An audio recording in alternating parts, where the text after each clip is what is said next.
Election Commissioner Dr. Sukhbir Singh Sandhu ji.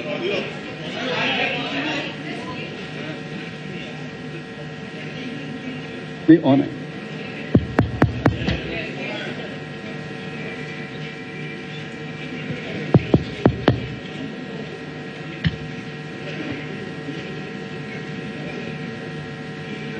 Honorable Election Commissioner Dr. Sukhbir Singh Sandhu ji.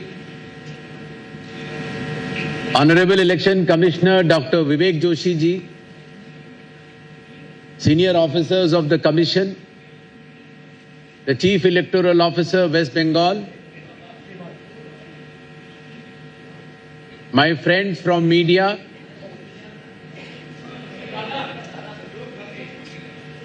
and through you, पश्चिम बोंगेर शोकल मानुस के आमार शुभेच्छा। पश्चिम बंगाल के सभी लोगों को मेरी शुभेच्छा और शुभकामनाएं। आगे आने वाले वेस्ट बंगाल के चुनावों की तैयारी की समीक्षा के लिए पूरा आयोग पिछले 2 दिन से पश्चिम बंगाल में है और चुनाव की हर तैयारियों के ऊपर चुनाव आयोग ने अपनी पूरी समीक्षा की है। आपसे मिलने से ठीक पहले चुनाव आयोग ने चुनाव के आधार स्तंभ बूथ लेवल ऑफिसर्स के साथ चर्चा की। नए वोटर्स को भी सांकेतिक तौर पर एपिक कार्ड्स दिए गए और इलेक्शन के आइकॉन के तौर पर भी इलेक्शंस के आइकॉन्स को सम्मानित किया गया। जैसा आप सबको पता है, the democracy runs very deep in West Bengal. Consistently, the voting percentages have been very high. The total electors in West Bengal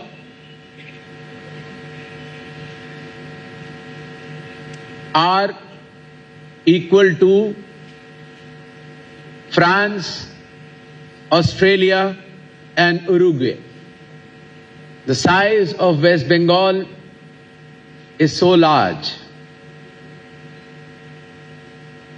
In West Bengal, the electors and public at large respects the Constitution of India and believes in peaceful and participatory elections, which are foundation of any democracy.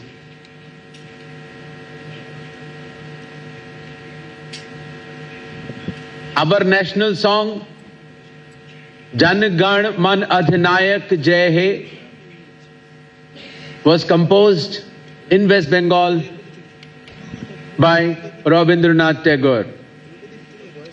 Our national song Vande Mataram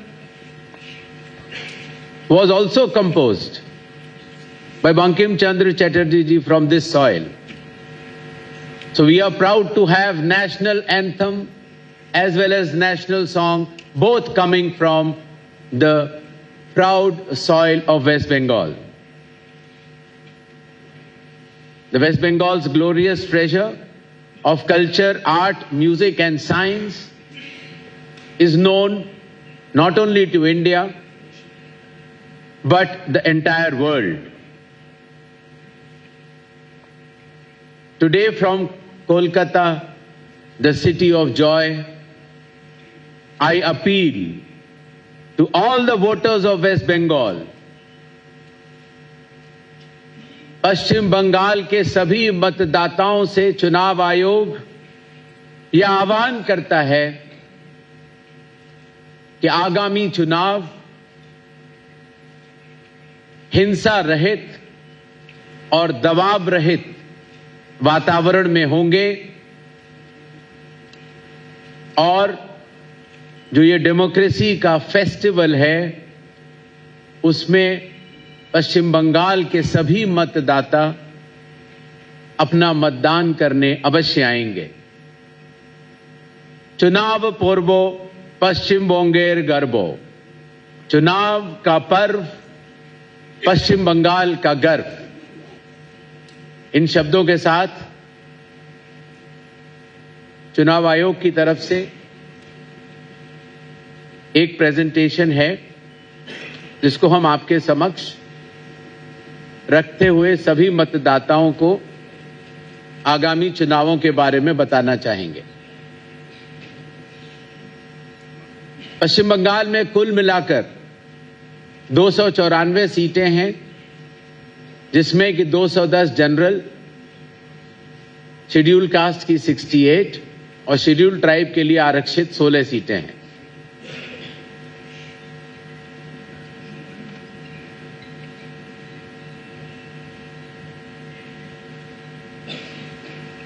Bharat के 12 राज्यों में और पहले बिहार में लगभग 60 करोड़ मतदाताओं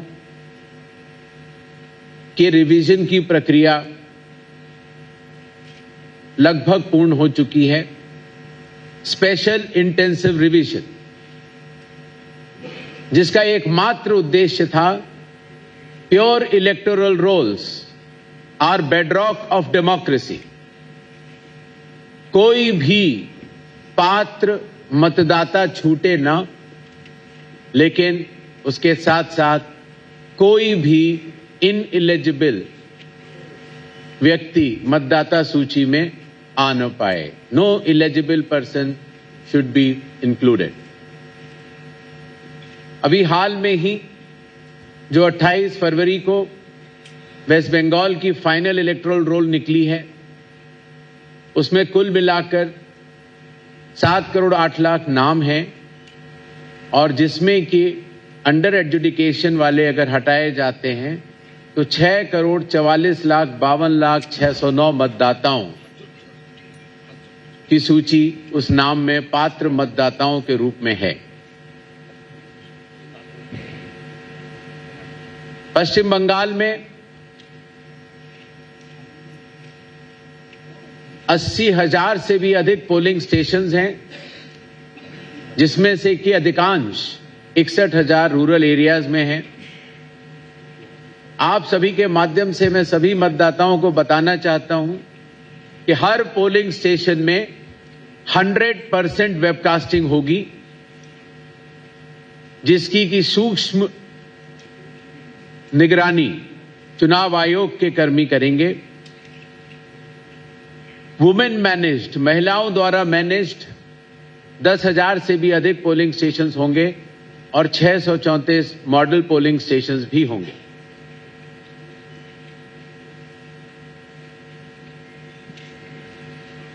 third gender के साथ साथ वेस्ट बंगाल में लगभग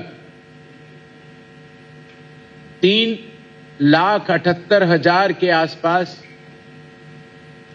85 ईयर्स 85 वर्ष से ज्यादा उम्र के हमारे मतदाता हैं, जिनको ये सुविधा रहेगी कि वो होम वोटिंग फैसिलिटी की व्यवस्था का उपयोग कर सकते हैं। 100 वर्ष से ज्यादा भी वेस्ट बंगाल में 6,000 से भी अधिक हमारे मतदाता हैं और सर्विस इलेक्टर्स लगभग 1,20,000 से 30 साल के बीच में लगभग 1,31,00,000 और 18 से 19 की उम्र के बीच में भी 5,23,000 मतदाता हैं।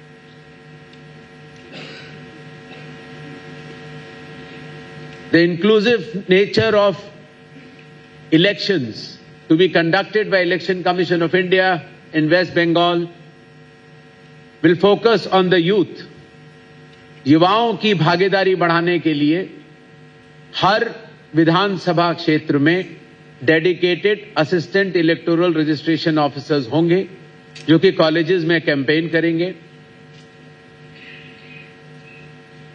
नेक्स्ट। और हमारे बुजुर्ग और सम्मानित और दिव्यांग मतदाताओं के लिए वोटिंग की सुगमता बनाए रखने के लिए चुनाव आयोग हर पोलिंग स्टेशन को ग्राउंड फ्लोर पर बनाएगा। प्रॉपर रैंप्स विद ग्रेडियंट्स होंगे, व्हील चेयर्स की व्यवस्था होगी, व्हील चेयर्स को चलाने के लिए वॉलंटियर्स होंगे और अगर कई बार किसी एक बिल्डिंग में एक से ज्यादा पोलिंग स्टेशंस हों तो कौन से पोलिंग स्टेशन में जाना है उसकी गाइडेंस देने के लिए भी वॉलंटियर्स होंगे। सक्षम मॉड्यूल के तहत जो हमारे दिव्यांग भाई बहन हैं उनको प्रायोरिटी इन वोटिंग भी रहेगी और जो हमारे 85 ईयर्स से ज्यादा उम्र के मतदाता हैं उनके लिए ऑप्शनल होम वोटिंग की फैसिलिटी भी होगी। हर पोलिंग स्टेशन पर पीने के पानी की व्यवस्था होगी। Toilets, signages, ramps, wheelchairs, help desk, voter facilitation centres, sufficient light और शेड भी होगा। हाल ही में कमीशन ने पिछले 11 महीनों में कई सारे इनिशिएटिव लिए हैं और उनमें से कुछ मैं आपको बताना चाहूंगा। मोबाइल की डिपॉजिट फैसिलिटी पोलिंग स्टेशन के गेट के ठीक बाहर रहेगी, तो जब आप वोट डालने कमरे के अंदर जाना चाहें तो बाहर मोबाइल छोड़ सकते हैं और वोट देने के बाद बाहर आके अपना मोबाइल कलेक्ट कर सकते हैं। ईवीएम पर कैंडिडेट्स की कलर फोटो होगी जिससे कि आपको अपने कैंडिडेट्स को चुनने में कोई भी दुविधा न हो। वोटिंग सुगम बनाने के लिए किसी भी पोलिंग स्टेशन पे भीड़ न हो, इसलिए किसी भी पोलिंग स्टेशन पे 1200 से अधिक मतदाता नहीं होंगे और कैंडिडेट बूथ्स 100 मीटर तक लगेंगे और हर मतदाता को हमारे बूथ लेवल ऑफिसर्स घर घर जाकर वोटर इंफॉर्मेशन स्लिप्स देंगे जिसमें कि आपके बूथ का नाम सीधे तरफ कोने में बहुत बड़े और स्पष्ट रूप से अंकित होगा और एक तरह से वो आपको वोट डालने का न्योता भी होगा। चुनाव संबंधी सारे आंकड़े ईसीआई नेट जो कि मोबाइल पर एक ऐप है उसको डाउनलोड किया जा सकता है और सारे आंकड़े आपको इस पर मिलेंगे। पहले चुनाव आयोग की लगभग 40 डिफरेंट एप्लीकेशंस होती थी, वो अब सब इंटीग्रेटेड तौर पर ईसीआई नेट पर मौजूद हैं। हर पोलिंग स्टेशन पर जैसे मैंने कहा ट्रांसपेरेंसी के लिए और एफिशिएंट मैनेजमेंट के लिए 100% वेबकास्टिंग होगी और वोटिंग परसेंटेज हर 2 घंटे पर प्रिसाइडिंग ऑफिसर्स हर पोलिंग स्टेशन से इसी ईसीआई नेट के ऐप के जरिए से भरते चलेंगे जिससे कि सभी को यह पता रहे कि कितनी पोलिंग परसेंटेज चल रही है। हर बूथ लेवल ऑफिसर को स्टैंडर्ड आईडी कार्ड दिए गए हैं और हर बूथ लेवल ऑफिसर ईआरओ और एईआरओस के लिए एनहांस रिन्यूमरेशन भी कमीशन ने अप्रूव किया है। आशा है आप सबके पास ईसीआई नेट होगा और नहीं है तो आज की प्रेस कॉन्फ्रेंस के बाद आपके जरिए सभी मतदाताओं से ये निवेदन रहेगा कि वो ईसीआई नेट ऐप डाउनलोड कर लें जिसमें कि आपके पास कैंडिडेट से रिलेटेड सारे डिटेल्स, अपने एपिक कार्ड से रिलेटेड सारे डिटेल्स, आपका पोलिंग स्टेशन कहां पर है, आपके कैंडिडेट के एफिडेविट्स, आपके कैंडिडेट किस पार्टी के हैं, पोलिंग की प्रक्रिया कैसे चल रही है, कितनी परसेंटेज ऑफ वोटिंग है और लास्ट में काउंटिंग के रिजल्ट्स भी आपको इसी एप्लीकेशन से देखने को मिलेंगे। इलेक्शन कंडक्ट करते समय भी चुनाव आयोग ने बहुत सारे नए फैसले लिए हैं, जिसमें कि पोस्टल बैलेट की काउंटिंग ईवीएम के 2 राउंड से पहले ही खत्म करनी होगी और इलेक्शन संबंधित सारे आंकड़े काउंटिंग के 72 घंटे के अंदर ईसीआई नेट के ऐप के जरिए या इलेक्शन कमीशन की वेबसाइट के जरिए सभी को ट्रांसपेरेंट तरीके से उपलब्ध होंगे। जब पोलिंग होती है और समाप्त होती है तो उस समय पोलिंग एजेंट्स, जो कैंडिडेट के पोलिंग एजेंट्स होते हैं, उनको एक फॉर्म 17C प्रिसाइडिंग ऑफिसर प्रदान करते हैं, जिसमें कि ये बताया जाता है कि उस बूथ में कितने वोट पड़े। जब ईवीएम की काउंटिंग होती है तो अगर दोनों का मिलान सुगम रूप से बढ़ता चला तो ठीक है, अगर मिलान में कोई भी गड़बड़ है तो ईवीएम की पूरी वीवीपैट की काउंटिंग की जाएगी काउंटिंग एजेंट के सामने। यही नहीं, काउंटिंग होने के बाद आने वाले 7 दिनों के अंदर प्रिस्क्राइब्ड फी के तहत अगर कोई भी लूजिंग कैंडिडेट ये चाहे कि ईवीएम की उसको जांच करनी है तो वो सुविधा भी उपलब्ध रहेगी। इतनी बड़ी व्यवस्था चलाने के लिए चुनाव आयोग ने कैपेसिटी बिल्डिंग और ट्रेनिंग फॉर एक्सीलेंस के लिए बहुत जोर दिया है। अभी जिन बीएलओ से हम मिलकर आए थे उसमें से कई बीएलओ को दिल्ली में बुलाकर ट्रेनिंग दी गई। पॉलिटिकल पार्टीज के बूथ लेवल एजेंट्स को भी ट्रेनिंग दी जाती है। कलेक्टर्स, एसडीएम्स, ईआरओज, पुलिस ऑफिशियल्स, सबको एक बार नहीं कई बार ट्रेनिंग दी गई, क्योंकि इतनी बड़ी व्यवस्था में चुनाव सुव्यवस्थित और ट्रांसपेरेंट तरीके से हो। पॉलिटिकल पार्टी से भी कमीशन ने काफी प्रोएक्टिव तरीके से एंगेजमेंट किया है। पिछले 12 महीनों के अंदर एसडीएम लेवल से लेकर निर्वाचन सदन दिल्ली तक ऑल पार्टी मीटिंग्स सारे एसडीएम्स ने की, कलेक्टर्स ने की, चीफ इलेक्टोरल ऑफिसर्स ने की। इन 4719 मीटिंग्स में लगभग 28,000 से भी ज्यादा राजनीतिक दलों के प्रतिनिधियों ने भाग लिया। यही नहीं, चुनाव आयोग ने भी सभी नेशनल और स्टेट पॉलिटिकल पार्टीज को एक एक करके न्योता दिया और उनके साथ संवाद किया। भारतीय चुनावी व्यवस्था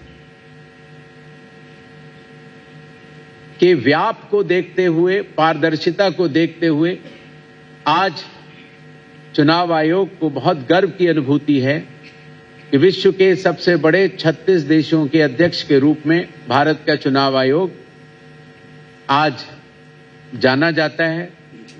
और India, which is not only the largest democracy of the world, is also considered as the mother of all democracies.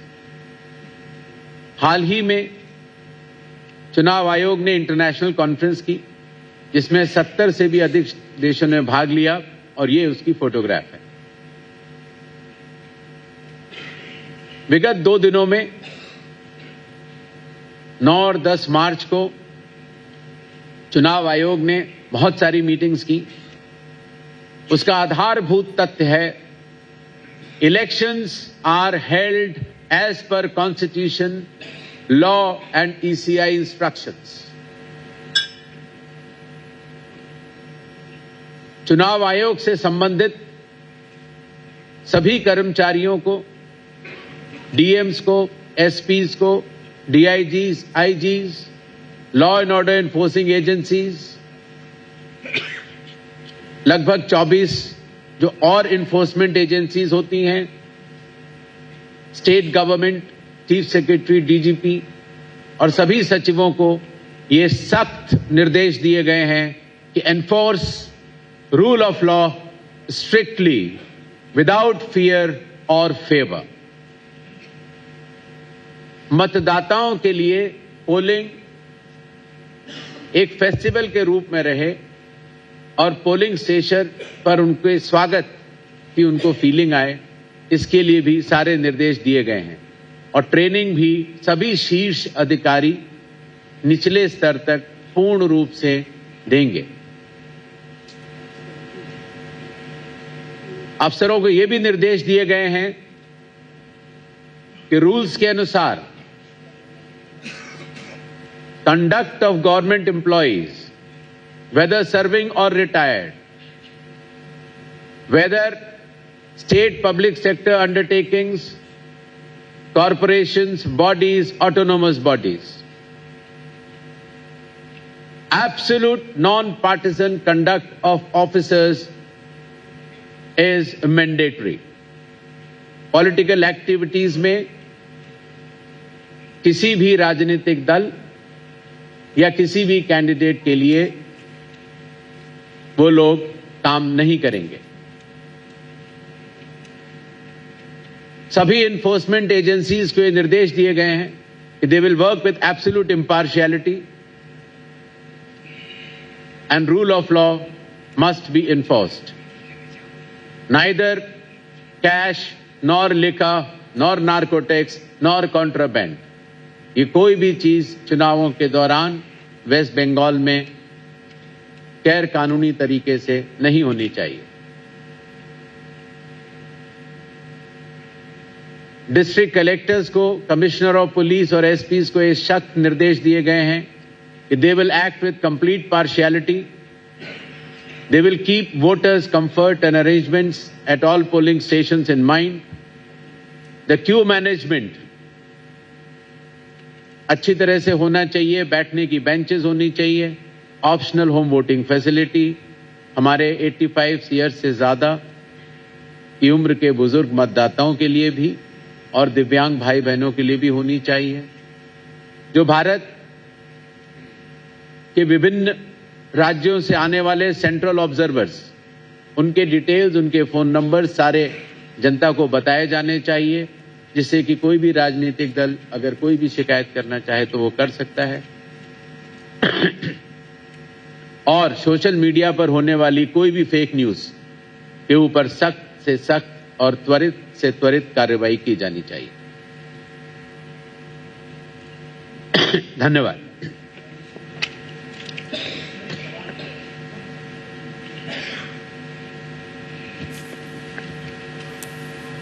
প্রতি বুথে ভোটার সহায়তা কেন্দ্র স্বচ্ছতা বজায় রাখতে 100% ওয়েবকাস্টিং, সরকারি অফিসারদের নিরপেক্ষ থাকতে হবে প্রতি বুথে ভোটার সহায়তা কেন্দ্র।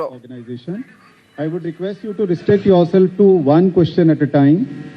We will be taking questions in groups of 5 and most of the questions we will be taking. Don't worry about that. Please ask your questions patiently. After one set of questions, then we will go to the next round. Yes.